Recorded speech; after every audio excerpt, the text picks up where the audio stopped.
নমস্কার বন্ধুরা, আজকের নিবেদন হচ্ছে শিমুলতলা। গল্পটি শুরু হচ্ছে গ্রামের নাম শিমুলতলা। দিনের বেলা শান্ত, কিন্তু সূর্য ডোবার পরেই গ্রামের চারপাশে নেমে আসে অদ্ভুত নিস্তব্ধতা। কেউ সন্ধ্যার পর নদীর ধারে যায় না, কারণ সবাই জানে সেখানে ওটা থাকে। রাহুল শহর থেকে সদ্য এসেছে। সে এসব ভূত টুত নিয়ে অতটা মাথা ঘামায় না, আর এসব সে মানেও না। এক সন্ধ্যায় গ্রামের বুড়ো হরিপদ কাকা সাবধান করলেন, বাবা, আজ অমাবস্যা, নদীর ধারে যাস না।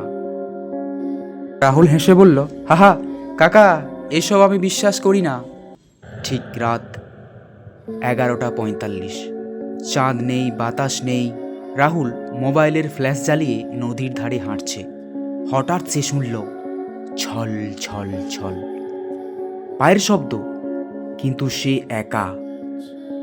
পেছনে তাকাতেই দেখল একটা মেয়ে দাঁড়িয়ে, ভেজা লম্বা চুল, মুখে ঢাকা, পা দুটো মাটিতে ছোঁয়ায় না।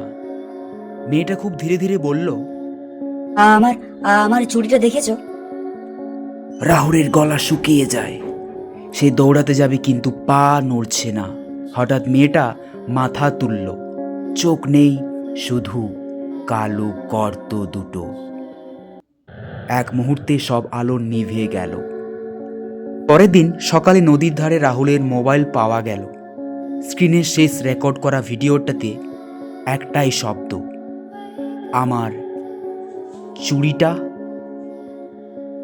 আজও অমাবস্যার রাতে শিমুলতলার নদীর ধারে গেলে লোকেরা বলে, একটা ভেজা মেয়ে ফিসফিস করে জিজ্ঞেস করে, আমার চুড়িটা দেখেছ? আমার চুড়িটা। তো আজকের নিবেদন এখানেই শেষ হচ্ছে। আপনাদের যদি গল্পটি ভালো লেগে থাকে তাহলে চ্যানেলটি সাবস্ক্রাইব করে পাশে থাকুন, আর একটা লাইক করে দিন। আর যদি ফেসবুকে দেখে থাকেন তাহলে পেজটাকে ফলো করে রাখুন, যাতে এই সমস্ত গল্প আরও আপনি শুনতে পান। সবাইকে অনেক অনেক ধন্যবাদ গল্পটা শোনার জন্য।